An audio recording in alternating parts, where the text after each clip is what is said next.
Winter weather advisory remains in effect until 8 a.m. Mountain Standard Time Wednesday. What? Snow. Additional snow accumulations of up to 6 inches, with the greatest amounts near the Cottonwood Canyons. Where? Wasatch Mountains, I-80 north and Wasatch Mountains south of I-80. When? Until 8 a.m. Mountain Standard Time Wednesday. Impacts. Plan on slippery road conditions over mountain routes. Areas along the snow could significantly reduce visibility. Slow down and use caution while traveling.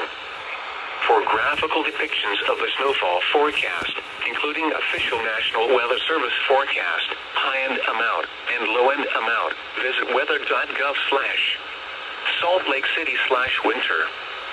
For winter road conditions from the Utah Department of Transportation, visit http://www.traffic.utah.gov/roadweatherforecast.aspx or dial 511.